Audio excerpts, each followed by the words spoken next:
Now, there is an accepted belief that interrupted sleep is a result of aging, but numerous studies beg to differ, which brings me to the question, is interrupted sleep and the repair process that goes along with it a result of aging, or is it fitness level? Today on the Personalized Fitness Podcast.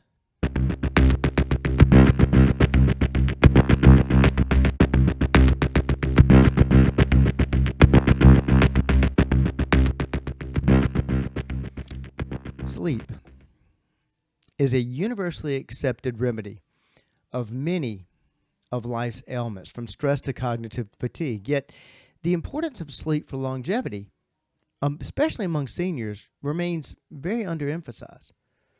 Now, there is an accepted belief that interrupted sleep is a result of aging, but numerous studies beg to differ, which brings me to the question, is interrupted sleep and the repair process that goes along with it a result of aging, or is it fitness level? Today on the Personalized Fitness Podcast.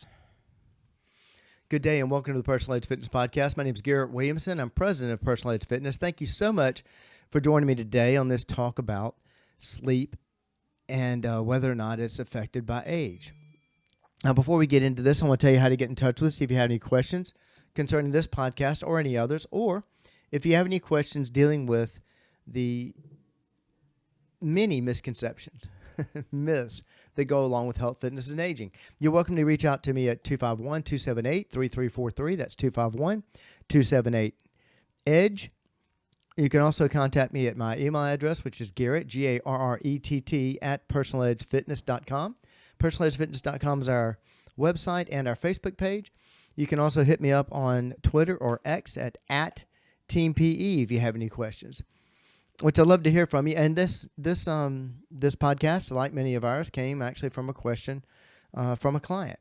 And 35% of our clientele, as I've said many times, are over the age of 65. And interrupted sleep is something that we discuss quite a bit. But there's like I said in the intro, there's a major misconception that interrupted sleep is a natural outcome of aging. Why do we think that? Well, because many people in later years and later life experience regular interrupted sleep patterns. We see this throughout all ages, but more prevalent, of course, in the senior population, which leads a lot of people to believe that it is a direct result of aging. Well, you know how I feel about when we draw that conclusion that time passing on a calendar automatically causes this. Well, so far now, I'm well over 200 podcasts, and I've done multiple ones on my favorite topic, which is, of course, aging. And I've yet to find a single thing that is caused strictly by time passing on a calendar.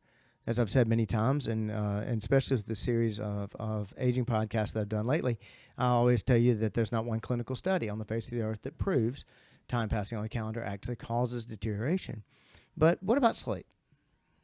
What are the benefits of sleep? Well, there's a lot of them that you may or may not know. Of course, when we sleep, there's basically a strong association to repair with sleep. A study in the Journal of Sleep Research revealed, as I said, a strong association between sleep duration and mortality risk. And this is what I'm talking about how does that contribute to longevity. This research found that short sleep, less than 6 hours, and long sleep, more than 9 hours, were both associated with higher mortality among seniors. And that's kind of interesting. Less sleep, most people would think, okay, yeah, I can understand that. But actually, long sleep, more than 9 hours, these were both associated with higher mortality among seniors.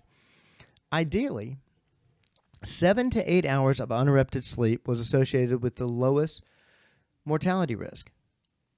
Moreover, the quality of sleep plays a role in longevity. Now there's plenty of people that stay in bed for a long time, but instead instead of actually sleeping and being asleep, they're actually asleep awake, And they may actually be laying awake for a long time in bed, and so their actual quality of sleep, though they may be in bed for 8 or 9 hours, 10 hours even, their actual time that they're unconscious and asleep is probably less than 6. And this is where we're missing out on deep, what we call restorative sleep, because it's basically essential for the body's recovery and repair, and it allows for cellular regeneration, toxin removal, and cognitive consolidation. Now, when we talk about fitness, we talk about the body's amazing ability to heal itself. This is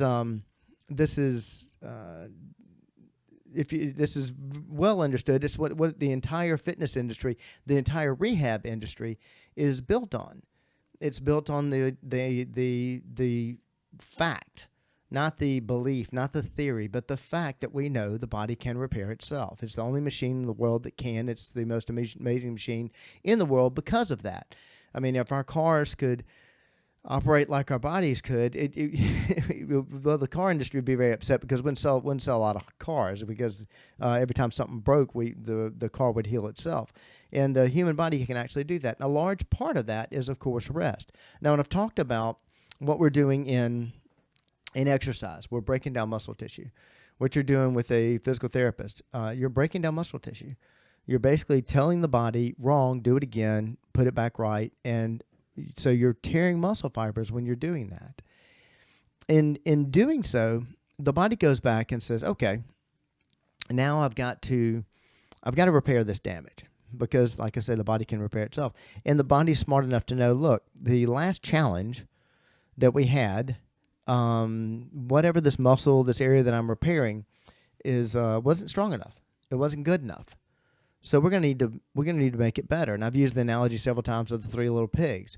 You know, when the 3 little pigs, the first pig had a straw house. Well, when the wolf blew it down, he built a wood house. And when the wolf blew it down again, he built a brick house. And this is what your body's doing constantly. And so this is why we can get stronger and stronger and stronger. And as I've proven several times, we can do that at any age. Well, a large part of that is in the rest phase. That's why doing fitness programs that break down a muscle tissue, a muscle completely, and then that same fitness regimen has you breaking down that muscle completely the next day, is actually making you go backwards. It's not moving you forward. It's making you go backwards. This is why rest is so important. It's not that you can't train every single day, but you've got to allow those body parts to have that time off, to have that time to rest in order to recover. And you'll notice that your performance actually goes down if you keep breaking down the muscle tissue and not allowing it to rest. And obviously, sleep is a big part of it. But the deep sleep is where we get those real benefits. Not just I think I closed my eyes for a little while and I think I was out for a few minutes. The body doesn't have time to repair during that time. So this deep sleep becomes very important. And so it's not just for physical, but it's also for cognitive. Now, this is something that there's a study I came across, and I'm glad I came across this, because I speak a lot about how the brain deterioration that we experience. And I did a podcast on dementia and on Alzheimer's, and we think that those things come along with time. Well, here's yet another thing. And when I talked about Alzheimer's and dementia, I did the conversation about the need for water, and the fact that 30% of the water that you drink is used by your brain, and therefore if we dehydrate that brain for so many years, they're going to cause cognitive decline. There's no argument about that, by the way. There's arguments on whether or not dementia is associated with genes, or if you have it in your family, you're going to get it. There's arguments there, but there's no arguments against, if we actively damage the brain, that we can actively cause dementia, can cause Alzheimer's, can cause problems in cognitive function. And one of those is, of course, water. But also sleep has a lot to do with that. The study I came across was that talked about consistent sleep associated with better memory, decision-making, and emotional regulation. This is a study that came out of the Journal of Nature Communications. And it demonstrated that disrupted sleep patterns in seniors increase the risk of Alzheimer's disease, suggesting, as I said, the quality sleep could act as a protective measure. Now, so therefore, if you have limited sleep, you're not getting enough sleep, you're not getting enough deep sleep, and we'll talk about that in a minute about what deep sleep is and how you can actually improve it. But if we don't have enough of that, we're going to we're going to do what I've always argued, and that is we're going to have active degeneration. Now, the definition of age states that processes that change or degeneration that occurs either spontaneously or through deliberate action. And the spontaneous is the one I argue that we have yet to find a clinical study that proves that spontaneous degeneration just occurs. Every year, as they're doing research, as they're doing all kinds of studies on aging in every facet across the entire body, they're finding that, okay, well, actually, we believe that was genetic. We believe that degeneration was automatic, and actually, we found something now that actually is causing that degeneration. They're not coming out with these studies and finding out, oh, we found out that this is another thing that deteriorates just through spontaneous action. Now, all the findings are realizing active degeneration or where we're actually degenerating ourselves. And so, yet again, not having this deep sleep is another way we degenerate the brain and degenerate the body. Some benefits of that of sleep and longevity is, of course, let's go to physical health. Chronic sleep deprivation it's linked to higher risk of cardiovascular diseases, obesity, diabetes, and a weakened immune system. This can obviously anybody knows that that's going to impact your longevity. The stress hormones, the way your body regulates stress hormones. I did a whole podcast on stress and talked about these hormones, but the way it regulates it through sleep. And if you're not getting enough sleep, you're not going to regulate those hormones, and that's when you get into this antioxidant trouble. You get into these patterns where if these hormones aren't regulated, they actually do damage to the body. And if they're consistently elevated, they lead to chronic inflammation, and which is a precursor for many age-related diseases. And I'd say age-related because that's the term we use, but the ones we associate with time passing on the calendar. But back to the cognitive function, like I said a minute ago, the having that disrupted sleep can cause this active degeneration and not allow the body, the brain, to basically heal. I mean, we exercise our brain constantly. 30% of the water that we drink is used by our brain. If you've ever noticed, if you've been in a meeting for a long time, or you've been in a stressful situation where you're doing some negotiations, or you're just you're working homework out for extended amounts of time with your child, you notice that you're very tired afterwards, and you may not be moving at all. You may be sitting still at your kitchen table, in a meeting somewhere, or what have you, and you realize that you're just worn out. When I go to my Vistage meetings, those are half day, all day meetings where I spend the entire meeting working on my business along with all the members of the group. And at the end of the meeting, all of us are worn out, and we're worn out because your brain is working the entire time. Well, just like if I were to run a marathon, I would go out and exercise my legs, my lungs, my heart, even shoulders, arms, everything that's involved in that activity. At the end of that, nobody questions, well, you're tired? Oh, wow, of course you're tired. You just ran a marathon.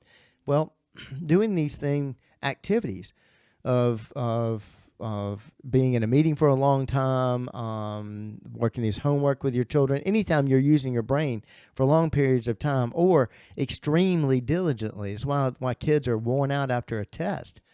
You're worn out because you basically have exercised your brain, and you've drained a lot of your energy resources and your water and what have you out of your system and you're worn out. Sleep allows for that repair and that time off, that recuperation that your brain needs. Now, what's fitness level got to do with sleep? Okay, and also I was telling you that I would tell you how to increase your deep sleep, which is so important. Well, I'm using my hands. If you're watching this on video, I'm gonna use my hands when I'm talking about this, because let's say I've got my hand up in the air and I'm saying that this right here is where is your heart rate, is a representation of your heart rate on a graph. And if we're using numbers, I'm going to say that let's say that your awake heart rate, at this heart rate, this is the lowest heart rate that I have where I'm awake. Okay, and let's just say, I'm just making up these numbers. Don't get too hard fixed on these numbers. But let's say that happens to be at 65 beats per minute, and heart rate at 65, you are awake. And if you actually unconscious, you're unconscious at 58 something. And these are unreal numbers. People are thinking, wait a second, when I'm unconscious, my resting heart rate is down in the 40s. Don't worry about these numbers. I'm just using them for examples. So at 65, I'm sorry, I'm not sure which one I used, but let's say 65. 65, you're awake, and drops down, you're getting tired or whatever, down to, once you hit 58, you become unconscious. Well, you don't hit deep sleep until that heart rate drops even deeper, even lower. And you may be unconscious at 58, but you're not hitting a deep sleep pattern until, say, your body hits somewhere in the high 40s. Excuse me. Well, if you're in shape, you're going to have a lower heart rate. You're going to have a lower resting heart rate. So your heart rate, instead of being at 65, where you're awake, your heart rate, or actually, instead of being at 58 and you're unconscious, your heart rate can go all the way down to 50, and you're unconscious. If you're in shape, that heart rate may drop even lower. I mean, may drop to, when you're totally unconscious, you could drop into the 30s. Badminton players who have the lowest heart rate, resting heart rate of any athlete, their heart rate's in the 20s, and that when they're in deep sleep. And it's easy for them. It's easy for somebody that's fit to have that heart rate drop really low when they're resting, when they go to sleep. And some of them can actually count backwards from 10 and fall asleep. And so they're not tossing and turning in bed. When you are asleep, you have a lot of things going on. Your brain's active. You've got dreams going on. You've got all kinds of things going on. You've got functions. Your heart's still pumping and what have you. So your heart rate, I'm doing this in front of the camera here, your heart rate goes up and down. Let's say you're really, really fit and your heart rate drops into the low 30s. Well, it may go from 31 to 35, 31 to 38, 31, whatever. It may do that. But you don't notice it because you still are in a deep sleep pattern.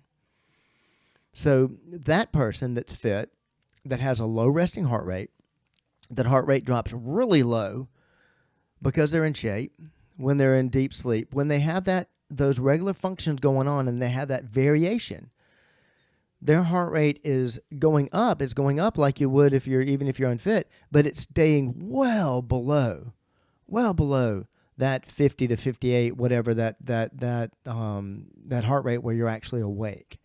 And so you don't have interrupted sleep.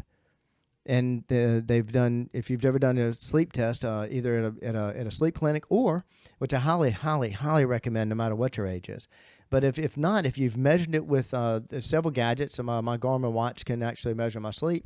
The original Fitbits could measure your sleep. Apple Watches, I believe, can measure sleep. And you can actually look at how many times you actually wake up during the middle of the night, whether you know it or not. Well, that low heart rate, keeping that low heart rate is going to keep you from having those moments where you wake up a lot. But if you're out of shape, stressed, well then your body's not as efficient. So the mechanics of just keeping you alive, the mechanics of just your heart and lungs working at night are much harder They've got to go through fat tissue or a lot of cholesterol, what have you, in your cells. And therefore, the heart and the lungs have to work harder. Therefore, that drives your heart rate up. And though you may fall asleep and drop from your 58, you may only drop to about 52. And so when you start having that pattern, like the person that was fit, that was going from 31 to 35, you now go from 52 to 58. So you're asleep, awake, asleep, awake, asleep, awake, asleep, awake. And that's not deep sleep. That is interrupted sleep. And that is not allowing for that restorative process to happen. Therefore, physical restoration, you can be far more sore much longer for a workout because your body just hadn't had time to repair. Also, your energy level is going to be down. Your cognitive function is going to be down. The brain's not going to repair. And so this is why sleep is so important, and this is also why fitness has a direct relationship to sleep, and that's at any age. But I was talking about longevity and how sleep plays such a strong pattern in longevity and in an active lifestyle, and especially with our seniors. But we attribute first and foremost, we attribute interrupted sleep to aging. As you see, it is actually caused by fitness level. It's also caused by stress. Being stressed about something, your heart rate's going to be up a little higher, and you may not sleep at all. There's 2 times in my life when I had such amazing, crazy things going on that I actually never lost consciousness at night. And you may have had those things before when you've been worried about something. You may have it on a regular basis.